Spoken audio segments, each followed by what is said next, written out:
Fashion show.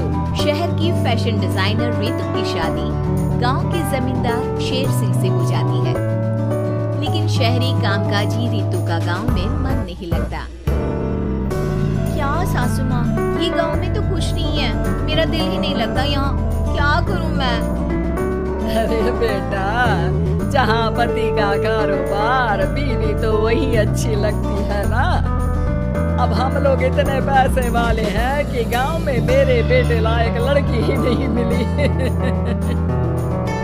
अरे माँ, मैं तो ये बोल रही हूँ कि क्या करूँ जिससे मेरा थोड़ा दिल लगे।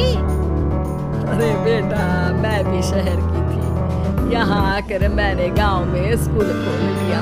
बच्चों को पढ़ाती थी तो मन लग जाता था। तू भी कुछ देख ले जिससे गांव की बहू बेटियों का भला हो जाए और तेरे जमींदार ससुर जी का नाम भी हो जाए। रितु क्या करती, फैशन डिजाइनिंग वाले कपड़ों को गांव की औरतों पर कैसे ट्राई करती। लेकिन एक दिन, अरे क्या बात है डार्लिंग, बड़ी जल्दी उठ गई।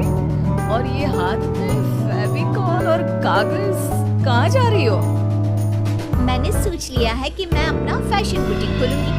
गांव की औरतों को सजा धजा कर फैशन शो करूंगी और यहाँ की औरतों को भी शहर के फैशन से वाकिफ करवाऊंगी। फैशन और यहाँ की औरतें, अरे इन लोगों को तो बस चूल्हा चौका आता है। खाली समय में एक दूसरे के सर से जुए निकालती हैं या फिर अचार पापड़ बनाती है। इन लोगों के बस की नहीं है फैशन को समझना। लेकिन रितु मानती नहीं। वो पूरे गांव में पोस्टर चिपका देती है कि किसी को भी नए डिजाइन के कपड़े पहनने का शौक है तो जल्दी जमींदार की बहू से मिले। लेकिन रितु की दुकान में 2 दिनों तक तो कोई आता ही नहीं। पर एक दिन, अरे कमला, क्या हुआ, क्या देख रही हो? ये पुतला देख रहा है दीदी। क्या दिख रहा है इसमें ऐसा? अब देखो तो दीदी, ये पुतला मेरे जैसा ही है ना, पतला दुबला लंबा, बस मैं काली और ये गोरा। तू ये बता, इस पुतले के कपड़े तुझे कैसे लग रहे हैं? अरे कपड़े तो बहुत ही सुंदर है दीदी, लेकिन तू ना बस कल इसी समय आ जाना और अपने जैसी 2-3 और को भी ले आना। अगले दिन कमला 2 लड़कियों को लेकर आ जाती है। रितु उन लोगों को अपने हाथ के सिले कपड़े पहनाती है और घर भेज देती है। उन लोगों को गांव की दूसरी औरतें भी देखती हैं। और फिर क्या, अगले दिन रितु जब दुकान खोलती है तो सामने बहुत सी औरतें उसके बनाए डिजाइनर कपड़े पहनने को तैयार खड़ी होती हैं।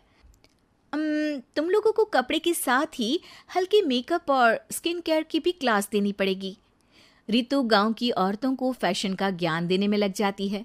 एक दिन रितु का पति कहता है, अरे रितु, तुम्हारी फोटो पेपर में आई है।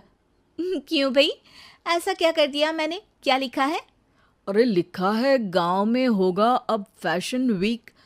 अरे हाँ, कल ना कोई फोन आया था मीडिया वालों का, तो मैंने भी बोल दिया कि फैशन शो तो अब गांव में होगा। लग रहा है उसी की खबर बना दी है। तभी रितु को एक फोन आता है। हेलो, कौन बोल रहा है? जी मैं काम्या बात कर रही हूँ लुक में फैशन वीक से। हम लोगों ने आपका काम देखा। हम शहर वर्सेस गांव का फैशन थीम में एक फैशन शो आपके गांव में करना चाहते हैं। अरे वाह, ये तो बहुत ही अच्छी बात है। मैं अपनी मॉडल्स के साथ शो में हिस्सा ज़रूर लूँगी।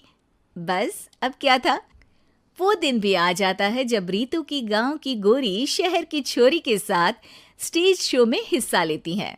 शो के बाद, अरे आपकी वो जो कलेक्शन है ना, मैं उसकी पूरी सीरीज खरीदना चाहती हूँ। सच में आपने वो कपड़े डिजाइन करे जो आज के लोग आसानी से घर और बाजार में पहन सकते हैं और बजट में भी है। हम भारतीयों के लिए तो ये डिजाइन बेस्ट है जी। वैसे आपने क्या सोचकर ये कपड़े बनाए और आप इसे कितना आगे और लेकर जाना चाहती हैं? औरतें और फैशन एक दूसरे के पर्यायवाची है, तो ये किसने कहा कि गांव की औरतों को डिजाइनर कपड़े पहनने का हक नहीं? मेरा मानना है कि शौक सभी औरतों में होता है।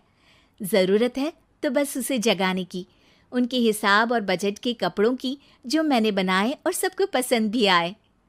अब रितु का गांव हर जगह प्रसिद्ध है, ना सिर्फ रितु के लिए बल्कि वहाँ की औरतों की फैशन के लिए भी।